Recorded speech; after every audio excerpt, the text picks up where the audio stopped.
Ya son las 9 de la mañana con 8 minutos, estamos listos para empezar a conversar con nuestros panelistas del día de hoy. Tenemos hartos temas para abordar en torno a lo que fue esta segunda vuelta de gobernadores regionales en 11 regiones de nuestro país. Vamos a saludar de inmediato a quienes ya están con nosotros acá en el estudio. Está Juan Valdés con nosotros, analista político del Partido Socialista, concejal, además electo en La Granja. ¿Cómo estás, Juan? Muy buen día. Hola, buen día a todos y todos. Buenos días a nuestros panelistas de YouTube. Gracias por acompañarnos, Juan.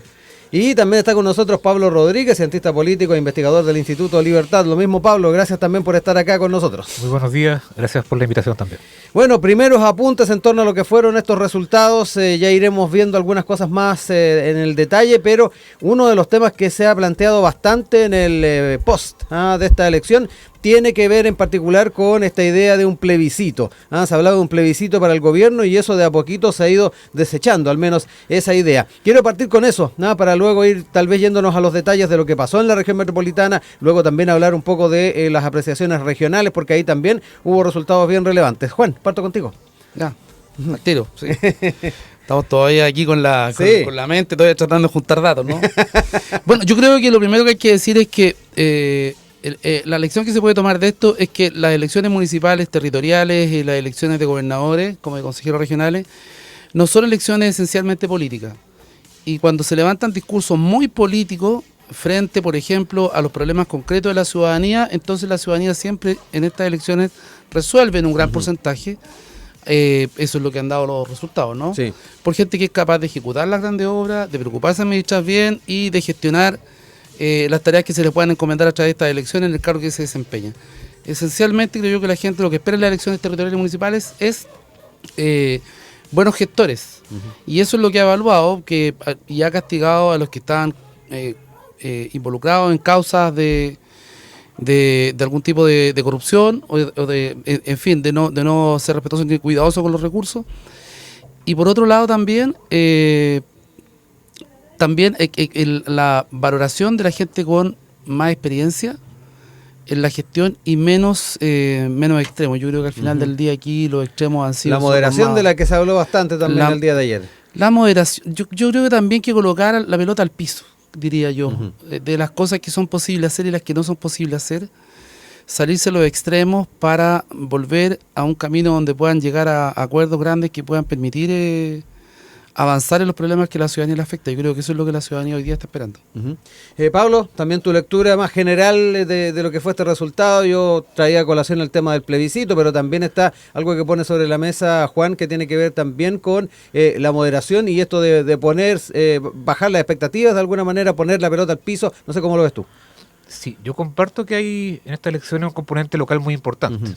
Hay autoridades que tiene una trayectoria importante en sus regiones, en cargos anteriores, intendentes, gobernadores, nombres que sea, y creo que ese elemento está muy presente en la mayoría de las regiones.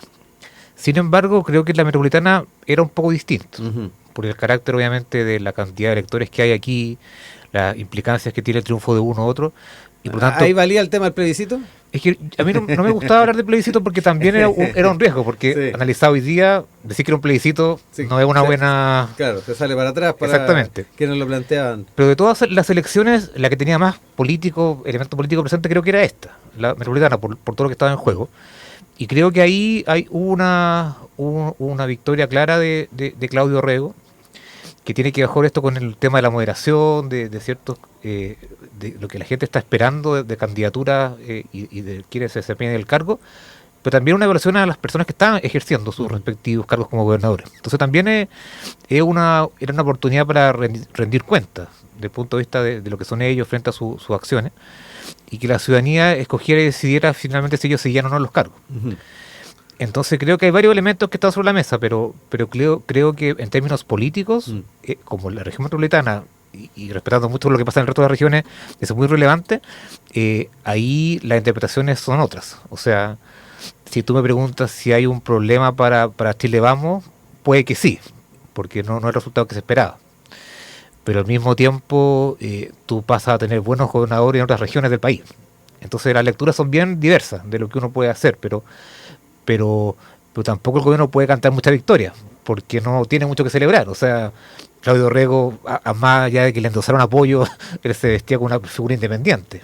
y que a lo mejor eso fue importante para su victoria. Entonces, creo que además, en estas elecciones, que eran 11, que eran casi todo el país, pero no todo el país, de alguna forma también esconde lo que ocurrió en las elecciones municipales de alcalde y de concejal y core. Y creo que una sobreinterpretación de lo que pasó ayer tampoco es bueno, en el sentido de que la elección tiene una mirada mucho más de conjunto de lo que fue la municipal de 27-26 de octubre, sumado a lo que fueron los gobernadores, y por tanto yo no me quedaría solamente con la foto de ayer, sino que sumar y ver lo que pasó en alcalde, cómo fue el desempeño de cada coalición, cómo fue el concejal y core, que es la fuerza de cada partido político. Entonces uno entiende que los titulares ya son importantes y que hay que analizar en detalle lo que pasó ayer. Pero creo que una foto más completa de las elecciones es analizar el conjunto de todos los 4 tipos de elección que tuvimos en este último mes. Sí, y Juan, quedémonos con esa idea de esta foto a la que alude Pablo, y quiero también, ya enfocándome en la región metropolitana, ir analizando esta diferencia de 10 puntos, más o menos, entre el Claudio Orrego, que finalmente se queda con la reelección de la gobernación ante Francisco Orrego. También algo que relevaba Pablo es el carácter más independiente, más allá de que haya tenido el apoyo del oficialismo Claudio Orrego. Eso también es un tema que estuvo marcando incluso la campaña propiamente tal.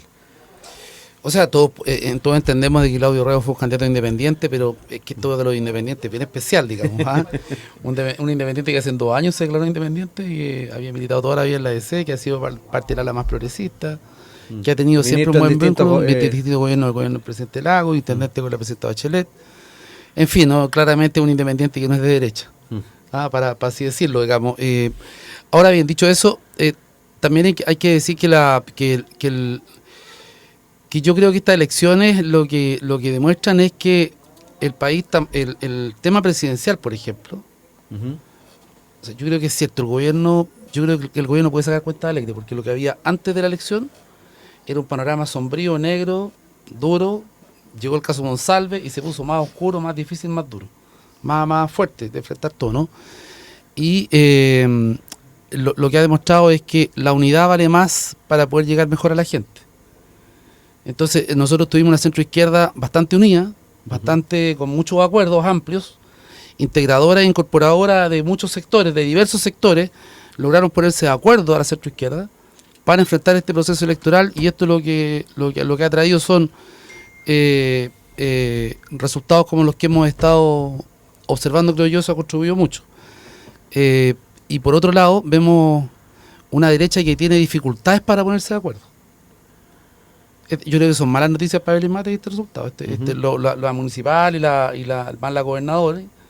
Yo creo que no son buenas noticias o auspiciosas noticias para la candidatura de Evelyn Matei y para la derecha en general, que yo creo que es cierto que la gran fortaleza que hoy día tiene la centro derecha es que tiene liderazgos que en la centro izquierda ya no se ven tan claros, liderazgos presidenciales, ¿no? Pero el gran problema que tienen es que la centro derecha, sus liderazgos no son capaces de ponerse de acuerdo con la derecha y la ultraderecha, ¿no?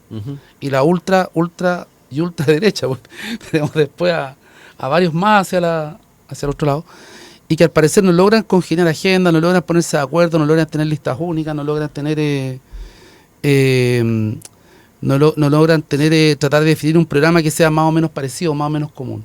Y en la centro izquierda lo que observamos es que sí está ocurriendo esta dinámica de poder haciendo esfuerzos cada sector, tratando de ponerse de acuerdo. Pero faltan nombres. Pero faltan nombres, pero no, a ver, tenemos nombres. Sí, ¿no? Nombres que estén dispuestos, pero porque sabemos que Orrego estén dispuestos, que no estaría. Tenemos a Orrego, Bodanovich, toda la misma expresidenta Bachelet, todos han dicho que no, que no por ningún motivo. Pero también van a decir que no en la medida de que esto no vaya madurando y no se vaya viendo que esta unidad también se vaya consolidando. Yo creo que una vez que se observe que esta unidad, como en esta elección, se va consolidando, yo creo que van a haber más voluntades para poder colocar su liderazgo a disposición. Pablo, la lectura presidencial, importante también tenerla en cuenta. Ahí hacía sus apuntes Juan respecto en qué pie queda finalmente Chile Vamos con estos resultados. La figura de Evelyn Matei, que dicho sea de paso, ahí se jugó con varios liderazgos, incluido el de Francisco Orrego. Tu visión también de aquello. Yo señalo que sí, se resiente un poco, no hay que negar las cosas evidentes. La derrota en la Metropolitana, en Valparaíso, el uso de la Araucanía, Ujú. uno podría pensar de que sí, le hace cierto daño a la candidatura. Pero a diferencia de lo que ve Juan, yo veo que Chile Vamos sí sale bien posicionado en el conjunto de las elecciones. O sea, tiene más alcaldes, tiene gobernadores que antes no tenía. La fuerza regional en concejal y en core es muy importante, no solamente en términos de voto, sino que en términos de electo, que no siempre es lo mismo por la forma en que se eligen los escaños. Entonces hay una presencia territorial muy importante de Chile Vamos.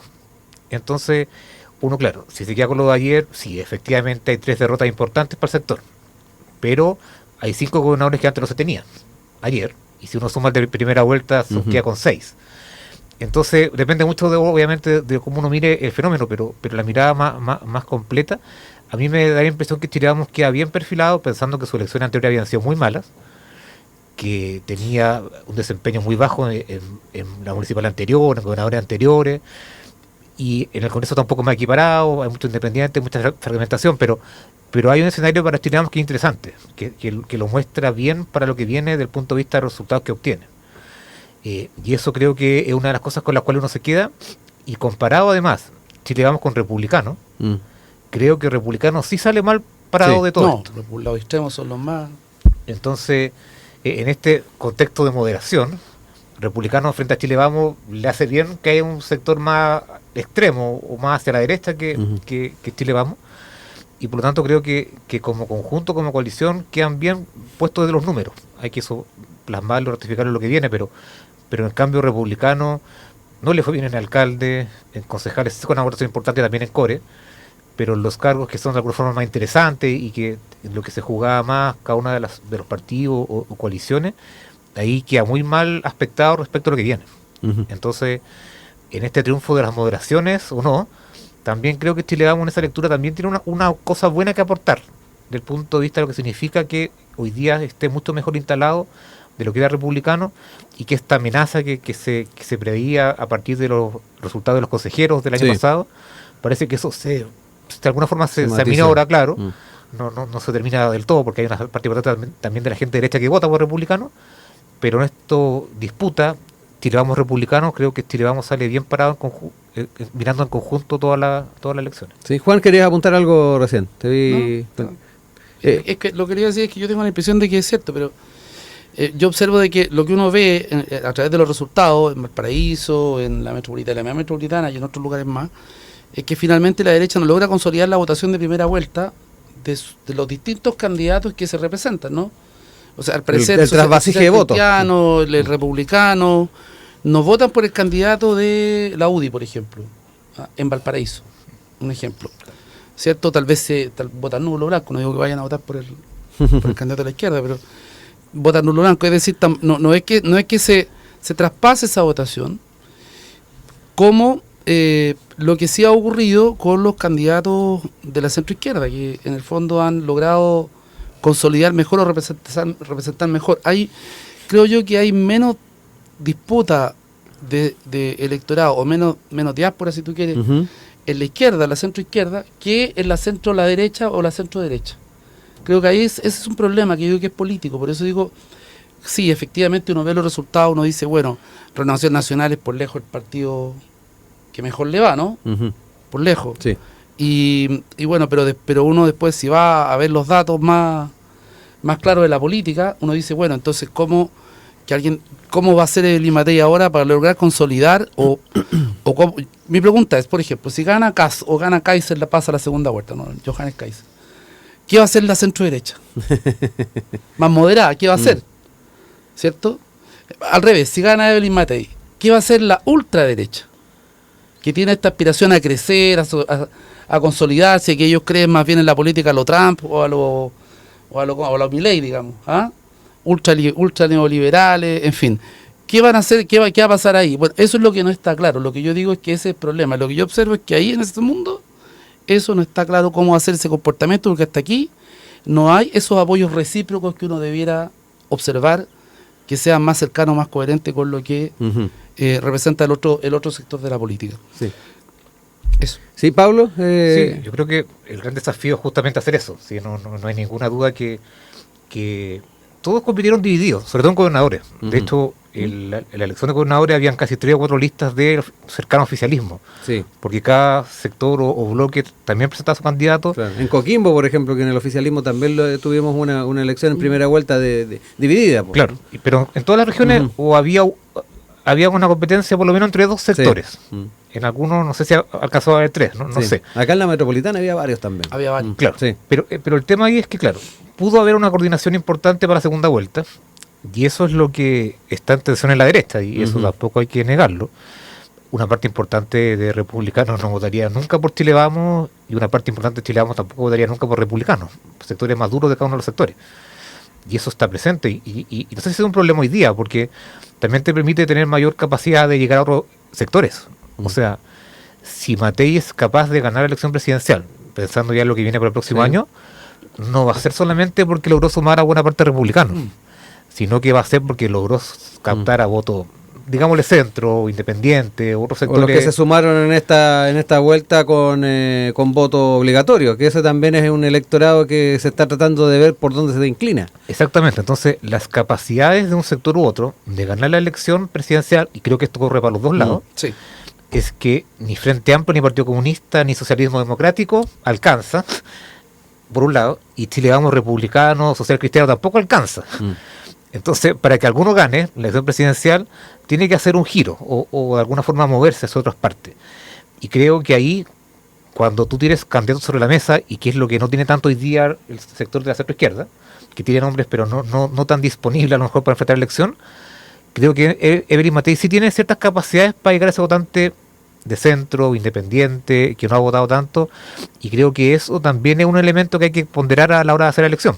O sea, yo quiero solamente el apoyo de republicanos, o también quiero este votante nuevo, a lo mejor que está votando recién estas elecciones con voto obligatorio, y a lo mejor me puede ser incluso más decisivo para ganar la elección presidencial que solo irme hacia la derecha. Entonces, eso hay que ponerle número y hay que ver qué es lo más efectivo, pero creo que en resumen, ningún sector por sí solo, centro izquierda, centro derecha, es capaz de ganar con sus propios votos, sino que tiene que ir a buscar otros votos, y creo que ahí, en ese contexto, Matei sí tiene buenas posibilidades justamente de ir a buscar un electorado que a lo mejor no es tan votante tradicional de derecha. Sí, Juan, ¿cómo ves también ese objetivo, además que vamos a estar viendo en los distintos sectores políticos el próximo año, de ir buscando ese sector donde no tenemos una claridad de hacia dónde se está inclinando? Ahí Pablo decía que tal vez Evelyn Matei tiene una ventaja por ahí, no sé cómo lo ves tú.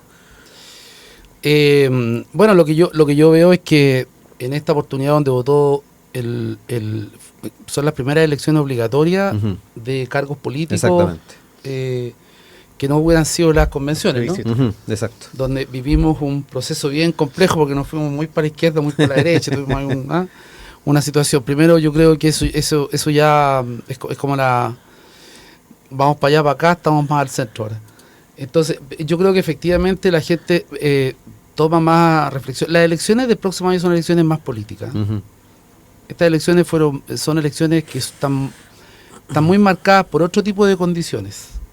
Por ejemplo, la gente vota por un alcalde porque ven en qué pueden confiar para que les pueda resolver problemas que son territoriales, más locales. Y por un gobernador también claramente va a ver que les puede ayudar a contribuir a mejorar las condiciones de su región y evaluar la gestión que han tenido. Entonces, hay que mirar ahí esos microdatos o datos que tienen en cada barrio, en cada comuna, y también en las regiones, para poder ver si podemos tomar una posición respecto al país. Si las elecciones que vienen son una elección política o propuesta de país. Y aquí se miden y se discuten otro tipo de elementos. Por ejemplo, a mi juicio, la gente va a preguntar qué ha pasado en estos años respecto de la reforma previsional. Que la derecha se ha negado permanentemente en discutir y que ahora se llegó a un acuerdo para presentarla en enero, y si somos capaces o no somos capaces de sacarla adelante, y a quién la gente va a identificar con la mayor responsabilidad de un eventual fracaso de esa reforma. U otros temas como la seguridad. ¿Cuáles son las propuestas también que son más posibles de poder tomar y que la ciudadanía crea que son las más posibles para poder controlar el tema de la seguridad o controlar el tema de la inseguridad en Chile? Que es bastante compleja porque estamos con datos que han crecido demasiado. Santiago, por ejemplo, Chile era uno de los países que tenía una que tenía una de las mejores tasas de seguridad en Latinoamérica, y hoy día creo que eso está bastante en discusión, ¿no? Entonces, ver qué es lo que ocurre ahí, cuáles son las propuestas que sean más susceptibles. Y ver también con quiénes se logran llegar a mayores consensos. Yo creo que la próxima etapa viene, esta parte de la política va a venir en el sentido de a qué sector o a qué candidato lo ven con posibilidad de llegar a mayores consensos, porque también entienden que la respuesta no va a venir solo de un sector. Entonces, ¿a qué candidato van a ver que tenga mayor capacidad de diálogo, propuestas que puedan alcanzar mayores consensos? Yo creo que ahí la gente va a estar mirando y observando, porque es lo que vimos ahora, ¿no? Sí. Mirando y observando a quienes entonces van a poder confiar en que pueda hacer una buena gestión de gobierno. Pablo, para ir cerrando este bloque, te dejo ahí también la palabra, la bajada que hacía también Juan respecto a las características que va a tener la próxima elección, comparado con lo que hemos estado votando entre ayer y hace un mes atrás. Sí, es que comparto que el perfil que la gente va a elegir finalmente es una persona que sea capaz de llegar a acuerdos. Algunos lo ponen así moderado, centrado, no sé, pero muchas cosas, incluso de algunas más descalificativas que otras. Pero el punto es que la ola que pasó hace poco, los liderazgos que se preferían eran otros. Otro tipo de liderazgo a lo mejor que la gente estaba escogiendo, a lo mejor influenciado por el voto voluntario, no sé, puede haber muchas razones de aquello. Pero pareciera que este ciclo electoral, que continuó después de los plebiscitos respecto a la Constitución, están buscando liderazgos que en este contexto de tanto desorden, de tanta fragmentación, tanta falta de disciplina en el Congreso, intente ser más ordenador de sus respectivos partidos y coaliciones, pero también con esta voluntad de poder sentarse a la mesa y llegar a acuerdos con otros sectores políticos. Y creo que ahí, en ese tipo de perfiles que la gente está buscando. Y por eso que hago la diferencia que cuando un sector tiene posibles nombres, pero ninguno que esté decididamente lanzado a ser candidato presidencial, eso igual te va afectando.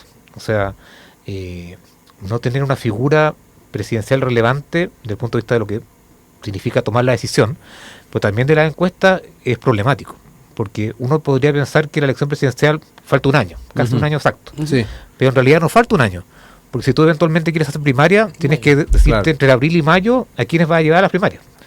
Entonces ya estamos a fin de año, enero, febrero pasa volando, y por lo tanto hay un tema ahí de cómo se genera liderazgo justamente en este perfil que la gente puede creer, y creo que ahí sí, comparativamente la centroizquierda y la izquierda están mucho más retrasados respecto a lo que significa tener una figura que genere ciertos consensos al interior de sus propios partidos, y que de alguna forma tenga buenas opciones también de enfrentarse. O sea, yo no tengo duda que hoy día un candidato al gobierno es competitivo, desde el punto de vista que si se ordena bien, pasa a segunda vuelta sin problema. O sea, si ordena los 30 puntos, esta persona pasa a segunda vuelta.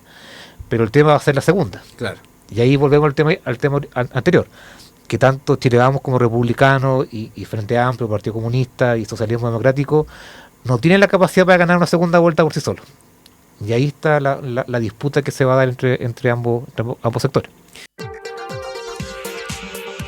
Ya son las 9 de la mañana con 35 minutos. Estamos de regreso en nuestro panel junto a Pablo Rodríguez, junto a Juan Valdés, analizando estos números, estos resultados de la elección que estuvimos viviendo el día de ayer en 11 regiones de nuestro país para definir en segunda vuelta quiénes van a estar en el cargo de gobernadores regionales. Me quiero quedar en algunos casos puntuales fuera de Santiago, particularmente lo que fueron los resultados de Rodrigo Mundaca en la región de Valparaíso. Ahí obviamente quedó un porcentaje bastante alto, 62% de los votos contra María José Hoffman.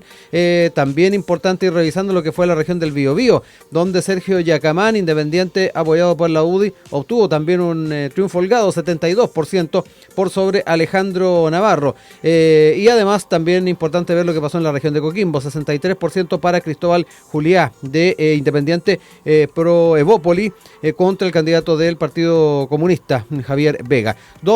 Tres casos en los cuales tuvimos un triunfo holgado, y ahí es donde también viene el análisis de que también se miró las alternativas de candidato por parte de quienes perdieron finalmente, Pablo.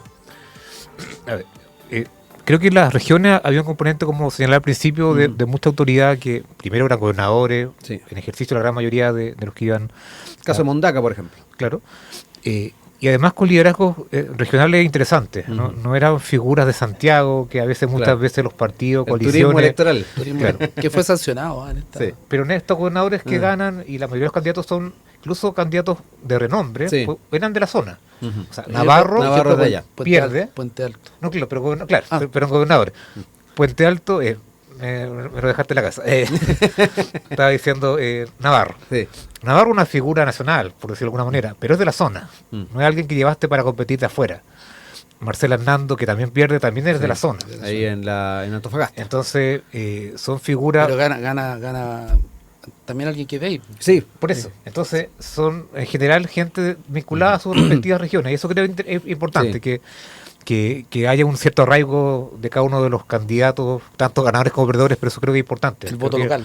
Creo que la ciudadanía al final se da cuenta de eso. Y creo que con Mundaca también ocurre lo mismo.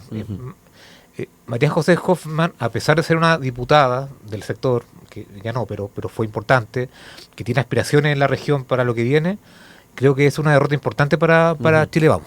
O sea, que a ella le ha ido tan mal, creo que una diferencia importante en las elecciones, creo que una nota importante para lo que viene. Porque da implicancias, porque cuando tú pierdes por poco, claro, Orrego frente a Orrego son 10 puntos de diferencia, que no es tanto desde el punto de vista de una elección. Pero Mundaca, Hoffman, la diferencia son, creo, 25 puntos, más de 20. Entonces, son derrotas políticas importantes. Pero lo que sí quiero comentar es que a mí me llamó mucho la atención lo que pasó en Antofagasta, que era una región donde competían dos candidatos centro-izquierda, no había candidato de derecha. Que es más o menos lo que pasó en Los Lagos con candidatos de la oposición, que iba alguien de Chile Vamos y alguien republicano. Que fueron esos dos casos puntuales. Claro, que era como la típica de la elección.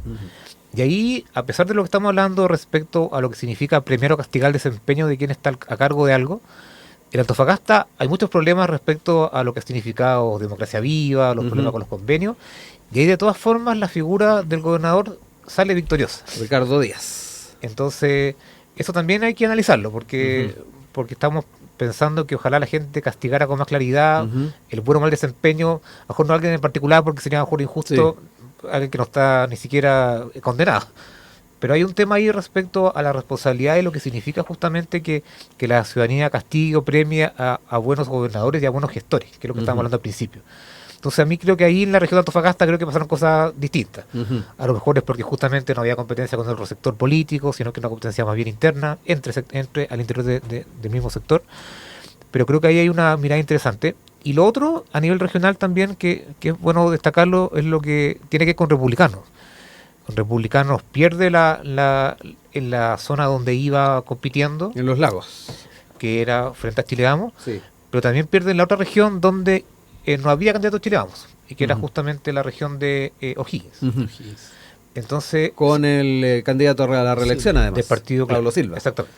Entonces ahí también hay otra señal importante de lo que significa que republicanos también tienen ese problema, y es evidente, pero es bueno remarcarlo, de llegar a ese 50%. Que en las dos elecciones donde tuvo posibilidades de competir, no es capaz justamente de llegar a ese porcentaje que se requiere para ganar, y que en las primeras vueltas gobernadores prácticamente compitió en 15 regiones republicanos, también tuvo ese mismo problema para convocar mayorías. Entonces creo que eso también es interesante analizarlo, de cómo efectivamente republicanos tienen un discurso a lo mejor tan de nicho hoy día que no le permite ganar elecciones, y eso creo que son elecciones que hay que aprender para lo que viene. Juan, también tu mirada de lo regional, ahí hablábamos de Valparaíso, también ponía sobre la mesa, Pablo, lo que ocurrió en Antofagasta. Cuéntame también un poquito cómo viste. Yo compartiré, la ciudadanía valora mucho que sus autoridades sean de su región y sean de su sector, que conozcan los problemas del barrio, ¿no? Que les afectan, y por tanto ahí se sanciona fuerte el turismo electoral. No solo por el caso de Valparaíso, también yo te comentar el caso de Puente Alto, y otros más, digamos, donde los candidatos foráneos no tienen resultados positivos. El voto es muy local para este tipo de elecciones, y eso muestra ahí que la ciudadanía no está dispuesta a que los partidos no pueden llegar y resolver en sí, sino que más bien es bueno que resuelvan dentro de su región. Efectivamente, lo que decía adelante, que la derecha no logra consolidar o resolver, digamos, traspasar los votos hacia su sector entre sí. Ese es un dato, ¿no? En Valparaíso ocurrió eso, tal vez también lo de la región de O'Higgins, como tú bien decías, donde ganó el gobernador Silva, claro. Lo de Antofagasta, no sé, fíjate, yo creo que ahí, como lo que pasaron en la segunda vuelta son dos del mismo sector, representan al mismo mundo. Hay una competencia más bien de ver quién contribuía o quién tenía el mayor apoyo, que fue una elección que fue bien reñida también, no fue tan sencilla, ¿no? Y que finalmente gana, yo creo que se valora más la gestión. Y en el caso, claro, el efecto republicano que se ve en la representación de concejales y consejeros regionales, no se observa en la de alcaldes y en la de gobernadores. Y ahí también hay un problema de crecimiento respecto de la ultra y bueno, el castigo también de la gente a los sectores más extremos. Y la derrota de la democracia cristiana. Obviamente aquí la democracia cristiana es uno de los partidos que sale más afectado porque pierde muchos alcaldes, perdió más de casi la mitad de sus alcaldes o de sus municipios que tenían en gobierno municipal, los pierde la mitad de sus concejales y pierde sus dos gobernadores. Sí. Y eso yo creo que son datos que hay que irlos mirando porque también a lo mejor lo que ocurre en el centro es que se construye un nuevo centro, ¿no? No este centro tradicional que representa la ADC, que venía de la Iglesia Católica, claro, etcétera, ¿no? Que venía otro. Entonces yo creo que son datos que hay que observar, pero que efectivamente, bueno, y además no sé si varios, pero al menos dos gobernadores de dos regiones bien emblemáticas a esta altura salen electos y habiendo sido militantes demócratas cristianos antiguamente, digamos, hoy día como independientes, con el respaldo en la segunda vuelta de la centroizquierda logran ganar, digamos, sus cupos, que es la novena región, sí, Zafirio. Región de la Araucanía con Zafirio, claro, y acá en la región metropolitana con el gobernador Orrego. Ahí también preguntabas por los números en la región de Antofagasta, Juan, y ahí mirando los resultados, claro, fue más apretado. Ricardo Díaz sacó 52% contra el 47% de Marcela Hernando, es lo que tiene que ver con esos números. Pablo, vuelvo contigo para hablar también, sabemos que ya con los resultados, con todos los datos claros. Sí, ¿quería apuntar algo más? Sí, un puro dato, que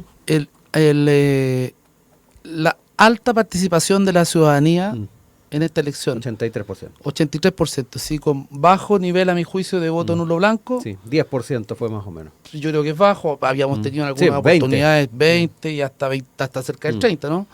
Es decir, que la gente está dispuesta también a participar del debate y votar efectivamente por quién lo representa mejor. Pablo, hablemos un poquito de esos nombres que en su momento también tuvieron dificultad tal vez para posicionarse. En su momento hubo mucha discusión sobre la figura de María José Hoffman en la región de Valparaíso. Recordemos que ahí había otros candidatos que estaban mirando la posibilidad. Finalmente el resultado de ayer puede que le dé la razón a quienes fueron más críticos de aquello. También hubo mucha visión crítica respecto a Navarro en la región del Biobío, en lo que tiene que ver con su postulación, sus visiones respecto a Venezuela también se pusieron muchas veces sobre la mesa a la hora de ir evaluando sus posibilidades de salir victorioso. Esos dos casos puntuales, Pablo, ¿cómo los ves? A ver, lo que pasa es que el tema de fondo ahí tiene que ver con cómo se nombran los candidatos, cómo se designan.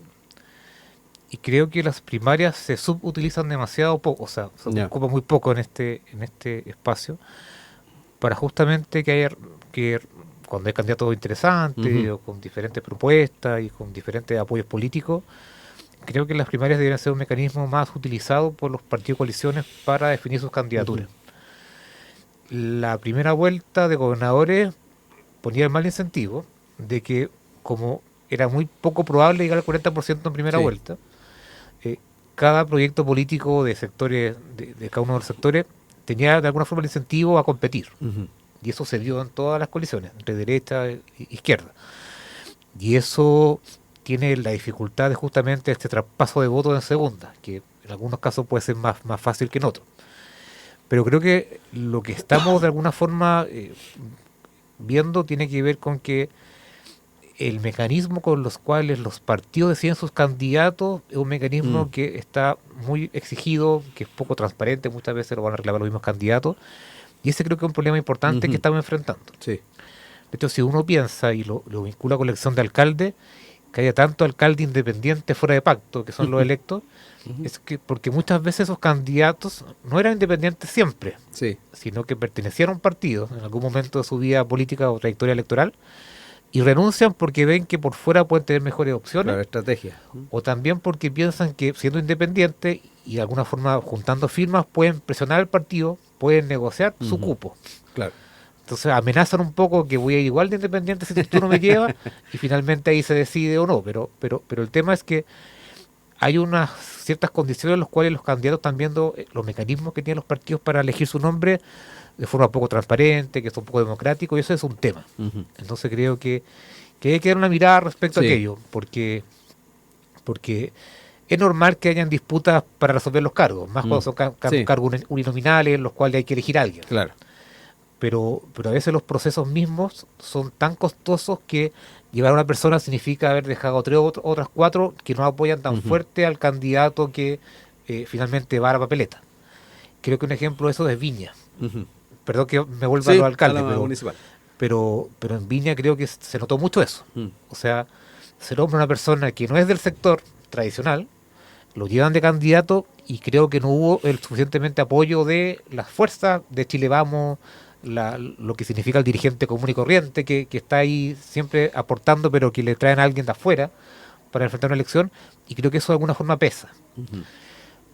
Probablemente si hubiera ganado la lectura sería distinta, pero creo que hay un componente muy importante de que hay un malestar generalizado de cómo se eligen los candidatos. Sí. Entonces eso deja mucho herido en el camino, y por lo tanto creo que el mecanismo de primaria que existe para aquello debiera ocuparse con mucha mayor frecuencia. No digo que sea obligatoria, no me gustaría la primaria obligatoria, creo que no tiene ningún sentido, pero creo que los partidos deberían hacer justamente mucho más para buscar mecanismos en los cuales se elijan buenos nombres para cada una de las comunas o regiones. Juan, también tu mirada respecto a estos nombres. Yo cité particularmente a Hoffman y a Navarro. Sí, efectivamente eran los mejores nombres. Ahí Pablo también ponía sobre la mesa el tema de las modalidades en las cuales se va definiendo quiénes van a estar yendo a la papeleta finalmente. Claramente no eran los mejores nombres para la región que pretendían representar, ¿no? Los resultados hablan por sí mismos. En el caso de Navarro creo que fue un mal nombre, un muy mal nombre. Yo creo que la gente ahí votó porque podría darle confianza, creo yo. La alta votación que obtiene Yacamán no es que sea la votación de la derecha tradicional, ciertamente, ¿no? Allí lo que ocurrió fue que la gente fue a votar porque él le dio más confianza, que pudiera dirigir mejor los destinos de la renovación de la región y de la gobernación, ¿no? Eso es lo que yo creo que ocurrió ahí. Y en el caso, porque ya Yacamán había sido intendente, había tenido buena valoración o buena gestión, en fin, yo creo que eso fue lo que la gente tomó la decisión versus un candidato que era más político, más de la izquierda. ¿No fue tanto voto rechazo de Navarro también? Porque además el porcentaje fue bajito, 27. 27, sí, yo creo, bueno, alto voto rechazo, derechamente. Navarro habiendo tenido muchas votaciones muy buenas de senador, inclusive con las mismas posiciones. Sí. Pero esto ya cuando se habla de administrar recursos, de administrar una región, ahí la gente yo creo que empieza a observar, digamos, yo creo que ese 27% de Navarro es propiamente de él, ¿no? con muchos sectores más, pero creo que básicamente es la votación de Navarro en la región. Eso es lo que yo creo, y eso le puede dar para ser senador ahora, ojo, o diputado, que sabe dónde va, qué es lo que va, qué decisión va a tomar. Y lo de Hoffman en Valparaíso se valora la gestión del gobernador actual, de Rodrigo Mundaca. Creo que es un castigo también a la imposición de la candidata puesta desde la cúpula y no desde la base, desde la construcción, como tú decías, ya sea primaria o de un candidato que fuese de la región, y que además se coloca en un discurso más bien politizado y contra un gobernador que al parecer gozaba de un buen respaldo, de una buena evaluación ciudadana respecto a su gestión. Ya para ir cerrando, los últimos minutos que nos quedan, importante saber cuáles son los grandes desafíos que vienen para estas nuevas autoridades. Muchos han señalado el poder fortalecer el trabajo de la descentralización, muchos han hablado del tema de las atribuciones, por dónde están también desde una perspectiva macro, porque obviamente en cada territorio hay obviamente sus urgencias y los temas a sacar adelante, pero quiero quedarme también en torno a la agenda de descentralización, cómo pueden tomársela estos nuevos gobernadores. Pablo. No sé si puede ser algo muy positivo, porque la verdad es que no hay mucho espacio para que cambien mucho las cosas respecto a lo que hay hoy día. Y eso es lamentable. Que tengamos figuras electas como gobernadores creo que es muy relevante para la ciudadanía, también los cores, que se nos olvida mucho qué es lo que son, qué es lo que hacen, pero son figuras que tienen importancia para el desarrollo de cada una de las regiones. Pero sus atribuciones están muy limitadas. Y creo que ahí impera mucho esta lógica centralista, que en el fondo van a seguir haciendo.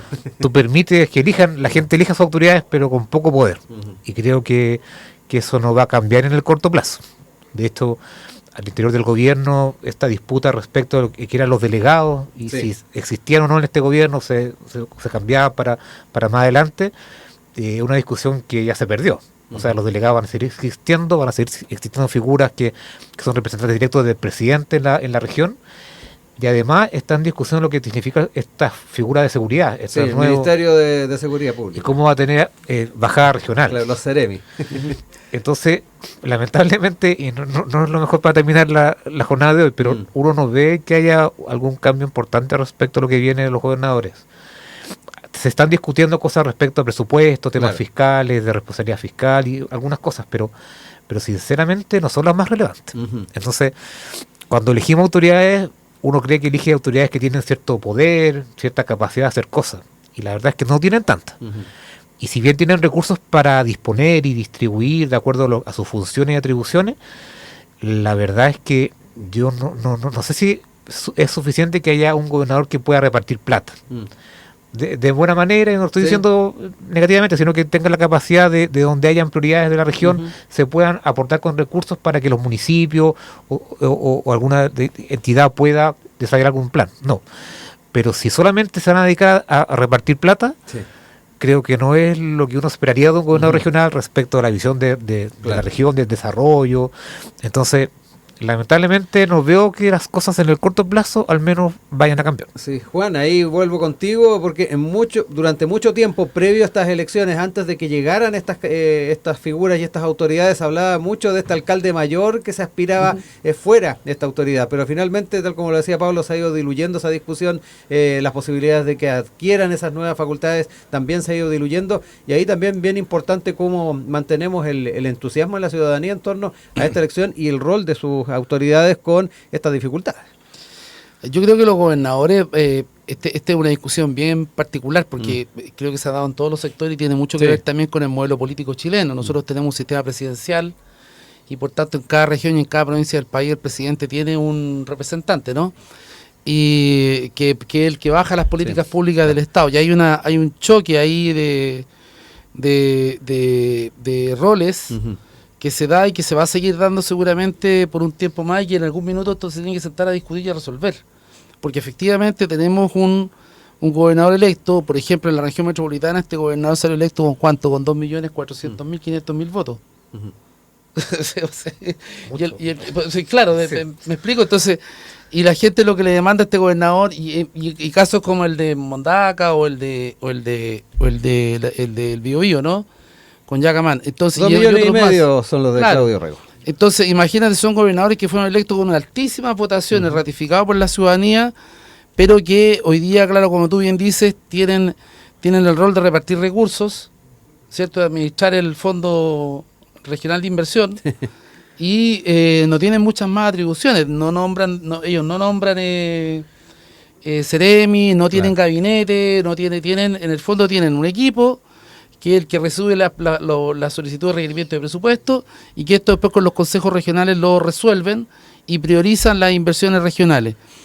Pero no tienen muchas más atribuciones. De hecho, en materia urbanística, por ejemplo, quien tiene más atribuciones es el Servio, de cada región, claro, ¿no? Y así sucesivamente. No tienen decisiones políticas respecto de, por ejemplo, agricultura o cosas que tienen que ver con la realidad, salvo la inversión en algunas cuestiones o en seguridad, en fin. Cuestión que en algún minuto este país tiene que resolver y tiene que resolverlo, y yo creo que la presión de esta elección va a significar presión para las futuras propuestas presidenciales, en el sentido de que estos gobernadores van a ser personas claves para la elección presidencial. Y aquí va a estar la agenda seguramente de descentralización puesta, con alcaldes muy bien evaluados y muy bien votados, ¿cierto? Y con gobernadores bien evaluados y bien votados también, que van a pedir van a exigir que existan más atribuciones para que puedan apoyar de mejor manera a sus regiones y llevar adelante sus programas. Porque si uno observa las propuestas de los programas de las gobernaciones, de los candidatos a gobernadores, así como los alcaldes. En las municipales hablamos de todo, ¿no? Pero finalmente, ¿cuánto de eso tú puedes llevar adelante con la facultad de atribuciones que tienes? Pucha, es bien poco. Un alcalde tiene más atribuciones que un gobernador en la comuna. Sí. Tiene más atribuciones que el gobernador en la comuna.